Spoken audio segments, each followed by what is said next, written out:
बिस्मिल्लाहिर्रहमानिर्रहीम। अस्सलामु अलैकुम नाज़रीन, रावी न्यूज़ HD के साथ मैं हूं मोहम्मद रिजवान आजिज़। रुक करेंगे तांदलियाँ वाला का, जहाँ पर 10वीं मुहर्रमुल हराम के हवाला से शबीह जुलजना का जलूस जो है वो बरामद हो चुका है। मज़ीद इस हवाला से बात करेंगे चौधरी अज़हर शाहीन से। जी अज़हर शाहीन, इस हवाले से क्या तफसीलात हैं आपके पास, आगाह कीजिएगा। जी बिल्कुल, हम इस वक्त मौजूद हैं तहसील तांदलावाला के नवा में खाई बंगला में, जहाँ पे अभी थोड़ी देर के बाद जुलूस जो नमदार होगा और वो मुख्तलिफ़ रस्तों से होता हुआ जाएगा इमाम बारगाह में। तो हमारे साथ एक वक्त मौजूद हैं यहाँ के मुंतज़िम में से सैयद इखलाक हुसैन शाह। उनसे बातचीत करेंगे कि सिक्योरिटी के हवाले से उनका क्या कहना और वो क्या कहते हैं। जी हाँ जी, सिक्योरिटी सिक्योरिटी तो के हवाले बड़ी अच्छी है जी, माशाल्लाह। हमारे SHO साहब ने पूरी मुहर्रम में ड्यूटी दी है।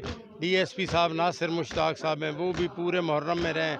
कल SP साहब आए हैं, डोगर साहब कल आए हैं, और वो पूरी हमारे पास अल्लाह की मेहरबानी से बड़ी अच्छी सिक्योरिटी हमारी अपनी भी है, पर बाकी इंतज़ामिया ने बड़ा हमारे साथ तावन किया है जी, बहुत अच्छी सिक्योरिटी दी है। तो आपकी शाह साहब ये पूछना चाहेंगे कि आपकी अपनी सिक्योरिटी कितनी है और किस अंदाज से वो भी काम कर रहे हैं? क्या वो पुलिस वालों के साथ तावन कर रहे हैं या अलग-अलग वो अपनी नहीं नहीं, सिक्योरिटी? वो पुलिस वालों के साथ बैरियर पे हमारे बंदे खड़े हैं, जो गांव के लोग हैं उनको आने दे रहे हैं। हमारे तकरीबन 40-50 बंदा सिक्योरिटी का, उनको वर्दी लेके दी हुई है।